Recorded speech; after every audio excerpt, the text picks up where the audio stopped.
Saya Adisti Larasati masih menemani Anda dalam Sapa Indonesia Pagi. Saudara, warga Pati, Jawa Tengah berencana mengirimkan surat ke KPK agar segera memproses hukum Bupati Pati Sudewo yang diduga terlibat kasus korupsi di DJKA.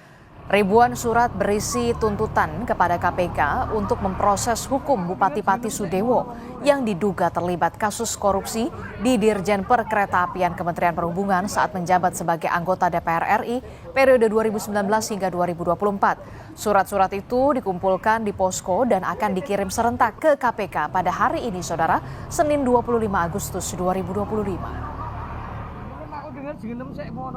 Isi suratnya mengenai tindak dari KPK untuk menyelesaikan kasus Sudewo masalah DJPKI. Walaupun sudah diganti sebagian uangnya, tapi hukum harus tetap berjalan. Sementara ratusan warga Kecamatan Sukolilo, Pati, Jawa Tengah menggelar aksi cinta damai mendukung Bupati Sudewo tidak lengser dari jabatannya pada Minggu siang. Mereka menolak aksi mendorong Bupati Sudewo mundur karena dianggap berhasil membangun wilayah Sukolilo, diantaranya seperti pembangunan jalan setelah Sudewo menjabat sebagai Bupati Pati, maupun bedah rumah saat ia masih menjadi anggota DPR RI.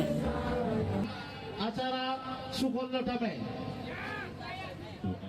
Aliansi Masyarakat Pati Bersatu menggelar aksi untuk mengirim surat kepada KPK secara serentak. Hari ini, Saudara, 25 Agustus 2025.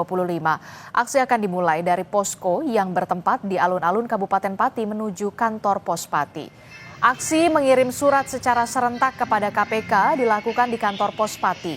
Dan aksi akan dilakukan sekitar pukul 9 pagi ini dari posko donasi yang berada di alun-alun Simpang 5 Pati menuju ke kantor pos yang jaraknya 1 km. Aksi ini berisi tuntutan agar KPK segera memproses dugaan keterlibatan Bupati Pati Sudewo terhadap kasus dugaan korupsi di Ditjen Perkeretaapian Kementerian Perhubungan saat Sudewo masih menjabat sebagai anggota Komisi 5 DPR RI periode 2019 hingga 2024. Aksi desakan masyarakat Pati memakzulkan Bupati Pati pada Senin pagi juga kembali dilakukan dengan aksi mengirim surat ke KPK. Warga mengklaim ada ribuan surat yang berisi desakan KPK untuk segera memeriksa Bupati Pati yang disiapkan koordinator aksi yang akan dikirim ke Gedung Merah Putih KPK. Dalam aksi damai yang berlangsung, tim gabungan keamanan mulai menjaga hingga menuju ke kantor pos di Jalan Jenderal Sudirman Pati.